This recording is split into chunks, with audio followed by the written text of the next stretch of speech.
Et donc, la première étape, la première dimension, c'est d'abord la sensibilisation des communautés et les personnes handicapées avec les parties prenantes. Et donc, on met en place un comité. Il sera composé des représentants, que ce soit des personnes handicapées, des femmes, des chefferies, des leaders communautaires, des décideurs locaux. On met en place d'abord le comité de réflexion pour parler de la question du handicap. La seconde étape va concerner l'identification de identifier et faire la cartographie de la communauté et l'environnement de la communauté. Cette identification s'appuie, je pense, sur 5 ou 6 facteurs. Il y a l'éducation, la santé, le loisir, mais c'est autant d'éléments sur quoi s'appuie la vie même en communauté. Et donc, quand on fera la cartographie de ces différents éléments, et quand on a fini de les cartographier, on fait maintenant l'analyse des parties prenantes. Quelles sont les influences et les importances de chaque acteur dans ce comité-là. À l'issue de cela, on va également analyser les institutions privées comme publiques afin toujours de voir le niveau d'importance et d'influence. Et quand on a fini de faire cette étape-là, nous allons analyser les données qu'on a pu recueillir à travers notamment la cartographie pour évaluer les différentes barrières physiques, comportementales comme institutionnelles. Quelles sont les politiques légales législatives qui entravent la participation de la personne handicapée sur le point de vue accessibilité? Quels sont les comportements, les discriminations, les stigmatisations dont sont objets les personnes handicapées dans la communauté? Et enfin, quels sont, on va dire comment est-ce que l'environnement physique est constitué? C'est autant de données que nous allons analyser à cette étape-là. Et la dernière étape, il s'agira maintenant, après avoir fait les constats, de prioriser les besoins. Et à l'issue d'un constat, on fait toujours des recommandations. Et des recommandations, il y en a toujours plusieurs. Pour être sûr que ces recommandations sont mises en œuvre de façon prioritaire, on priorise les différents besoins. Maintenant, la troisième phase qui va consister à mettre en place un plan d'action de mise en œuvre de ces recommandations. Et ces recommandations-là sont mises en œuvre de façon progressive pour s'assurer qu'on on entrave la liberté des personnes qui seront mises en œuvre. Et cela, à cette étape-là, il sera formé des personnes handicapées qui seront formées en audit d'accessibilité. C'est tout un travail comme l'audit financier, comme l'audit, que tous les audits qu'on peut connaître. Et donc, nous allons former les personnes handicapées de tous les types de handicap. Et quand le comité se réunit pour aller faire l'audit d'accessibilité, c'est au minimum 10 personnes. Le comité va se réunir enfin pour analyser les recommandations, pour les remonter. Et ça, c'est l'accessibilité physique. Après l'accessibilité physique, il y a l'accessibilité institutionnelle. Nous allons analyser toutes les politiques de la direction régionale de la santé. Qu'est-ce qui est fait pour accueillir les personnes handicapées? Et on va analyser ça sous l'angle du handicap. Est-ce que la personne handicapée est prise en compte spécifiquement? Puisqu'on doit respecter les recommandations pour que le centre ou bien le prestataire s'améliore. Et la dernière étape va consister à faire une enquête de satisfaction. Est-ce que 2 ans, 3 ans, 4 ans après, les personnes handicapées sont pleinement prises en compte dans la vie en société? C'est cette évaluation que nous allons faire afin de peut-être faire des recommandations pour améliorer celles qu'on avait pu faire auparavant. Comme dernière étape, il s'agirait maintenant de faire la mise en accessibilité. Ça va résumer tout ce qu'on a pu dire depuis ce matin. Je pense qu'il a fait le tout. Il a fait le tout dans la stratégie de sensibilisation. Je vais certainement répéter des choses qu'il a dites. Dans la stratégie de sensibilisation, je pense qu'il faut définir tous ceux qui doivent intervenir dans ce qui est accessibilité. Je veux parler des autorités. Ce sont eux qui vont agir en haut, comme on dit là, en haut, qui vont prendre des lois, qui vont prendre des tests, qui vont impliquer la base. Il y a aussi l'ordre des architectes. On les identifie, il y a l'ordre des architectes, les autorités, les écoles de formation, les organisations de personnes handicapées, la communauté. Parce que, quoi qu'on dise, le développement vient de la base. Tout ce qui va être pris comme décision en haut, c'est la base qui sera chargée de la mettre en exécution. Que les lois soient prises, que les policiers, ou bien qu'on fasse des contrôles, si au niveau de nos différentes communautés, là où on se côtoie chaque jour, là où on parle, on se rejette, où on ne prend pas en compte la question du handicap, je pense que ça ne va pas porter les fruits. Au niveau des organisations des personnes handicapées qui sont concernées de façon directe par la question de l'accessibilité, comme il a dit, il faut qu'on soit formé sur l'audit d'accessibilité.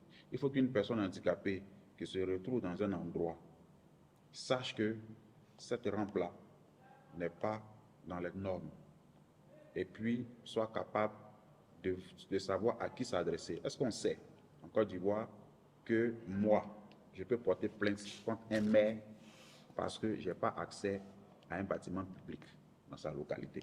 C'est important qu'on sache qu'est-ce qui est accessibilité. Il est important que on ne voit pas, on ne sache pas que dans une école, ce n'est pas normal qu'il y ait des escaliers et puis on n'en fait pas un problème.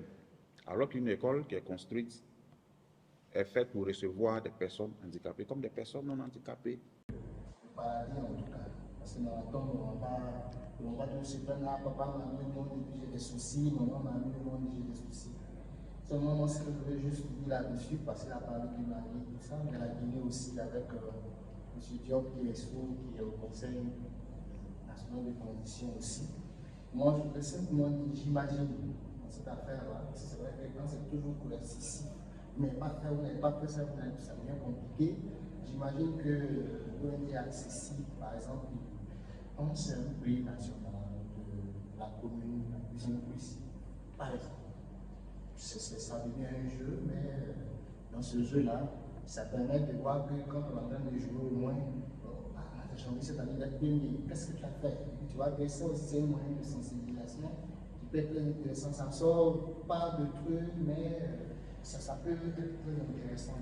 Et puis bon, vous voyez que jusqu'à présent, quand on parle, même au niveau de l'accessibilité, même pour les personnes sourdes, c'est vrai qu'il y a des signaux, mais ça dit que, genre, comme on a vu les sonneries, mais les sonneries lumineuses pour les sourds. Parce qu'ils ont tout dit, donc j'ajoute ça là-dessus.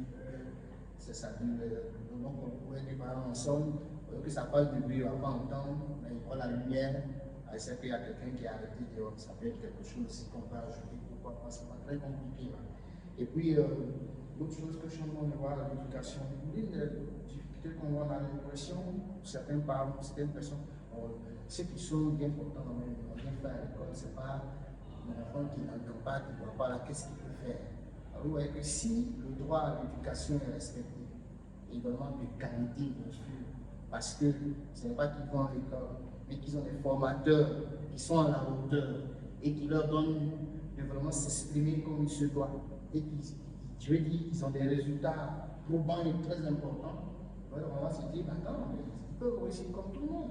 Ils peuvent faire comme tout le monde. Ça veut dire que quand on aura des hauts cas, parce que quand on dit Conseil national, et puis que ce soit les personnes handicapées qui doivent animer, ça suppose qu'ils connaissent leur voix, ça suppose qu'ils ont les connaissances, les aptitudes, et il y en a.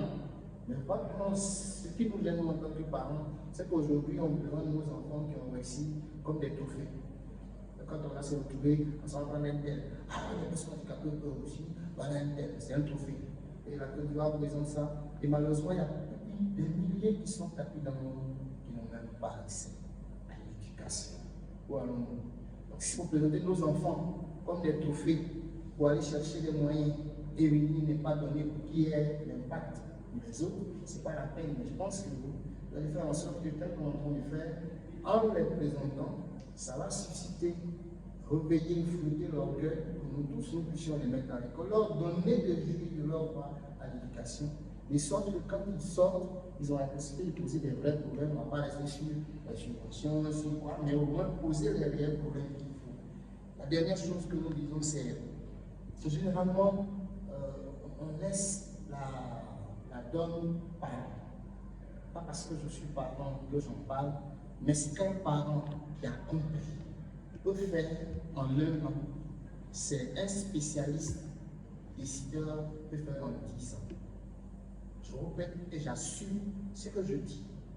C'est qu'un parent qui a compris, qui aime, qui a compris que son enfant, c'est-à-dire l'enfant doit jouir de tous ses droits et qui joue son rôle de père, elle joue son rôle de mère.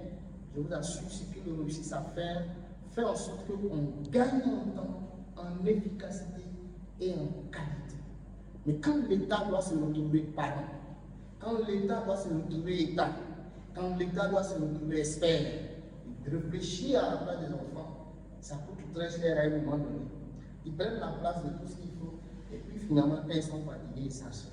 Mais imaginez que le père soit dans le leçon, c'est-à-dire donner tout ce qu'il faut. Parce que ce qu'il faut, ce n'est pas d'aller faire des dons, ce n'est pas d'aller donner, je veux dire, du riz ou quoi que ce soit.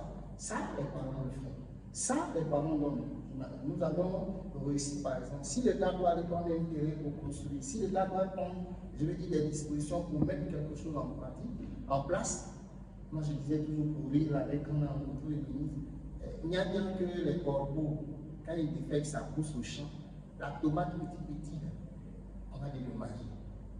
Pourtant, l'expérience a montré qu'on allait dans 3 régions en Côte d'Ivoire, dont je vais faire l'économie, ils nous ont donné des terrains, 100 000 personnes, et comme à la disposition. Donc, c'est que moi je souhaiterais, enfin, en tant que parent, en tant que penseur, souhaiterais, ce n'est vraiment pas de venir prendre la place de nos enfants, ni de l'État, ni de faire quoi que ce soit, mais c'est de faire en sorte qu'on puisse être là, à regarder et à dire ce que nos enfants vivent. Parce que ça aussi, qu'on le veut ou pas, ils finissent toujours par revenir vers nous. C'est des stratégies qu'on met sans, quand ça ne marche pas, on nous les ramène, et puis qui sont ceux-mêmes qu'on prend aujourd'hui. C'est le handicap léger, disons-moi la vérité. Moi, j'ai une maman à Benjerville, actuellement dans je termine. L'enfant a 12 ans, il ne peut pas bouger les bras, il ne peut pas bouger les pieds, il ne mange que parce que tout ce qui est malassé. Il crie quand il rit, il crie quand il pleure, il crie quand il a sommeil. Ce que la maman cherche aujourd'hui, elle dit le plus beau jour de sa vie sera le jour où son enfant va lui dire maman, elle s'en fout de votre affaire d'école, elle s'en fout de vos affaires de ceci. Mais comment elle soigne son enfant? Elle est obligée parce qu'elle a les moyens, je veux dire, l'arrêter. Son foyer est distribué, elle est obligée d'aller au mais pourtant on pouvait envoyer ça ici. Il suffisait seulement de comprendre. On va donner des bourses à des personnes, on va donner des prises en charge à 2 ou 3 familles parce qu'il a une connaissance quelque part. Et pourtant, ce qu'on leur donne, on aurait pu seulement faire venir un spécialiste ou des spécialistes ici qui pourraient soigner 10, 15 enfants. Finalement, on est en handicap. Quand on ne le prend pas en compte, quand la sensibilité n'est pas traitée, le pays perd assez d'argent, assez d'intelligence. Les parents sont désemparés. Rien ne passe pas, monsieur moi. À la réalité, on triche. Et pourtant, si on donnait les moyens, on donnait la possibilité, on investissait dans ce qu'il fallait pour ces personnes-là. Je dis, le handicap ne coûte pas cher, nous avons fait la démonstration. Si on commence à bâtir un établissement et qu'on sait que la porte doit être grande, ça veut dire que les briques vont diminuer. Le prix des briques qu'on va diminuer, c'est ce qu'on prend pour acheter les câbles. C'est tout. C'est tout. Mais on va construire la maison, après on va réhabiliter. Ça devient hyper cher. Qu'est-ce qui coûte cher à la réalité? On forme des gens. Et c'est comment qu'on a formé des spécialistes, il y en a partout. En fait, on nous fait croire que le handicap coûte cher, mais ce n'est pas vrai. Tout le monde joue sa partition. Si, je veux dire, les moyens sont disposés comme il se doit, si ce concept dont on parle tant existe et qu'on s'accorde nous tous sur nos différences, donc on ne vient pas pour des intérêts mesquins de réfléchir à nos poches et nous enrichir, assumons que la Côte d'Ivoire va gagner, parce que quand on sort du pays, on a honte. Les autres pays ne sont pas forcément au même niveau que nous.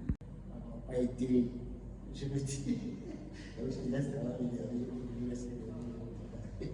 L'inclusion sociale des personnes handicapées que nous souhaitons tant passe de façon indéniable par l'accessibilité. Il faut que, au plus haut niveau des organisations des personnes handicapées, au niveau de notre communauté, nous nous mettons tous pour que cela soit effectif pour l'amélioration des conditions de vie des personnes handicapées.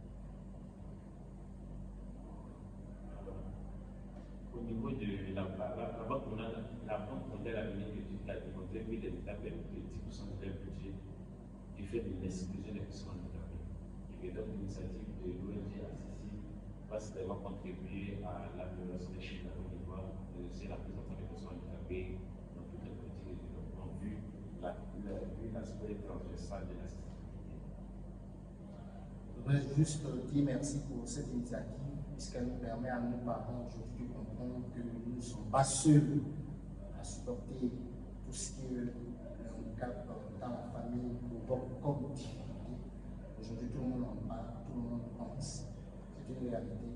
De notre part, de notre point de vue, nous serons toujours présents pour pouvoir permettre que j'espère que les institutions puissent entendre et prendre les décisions qui se doivent.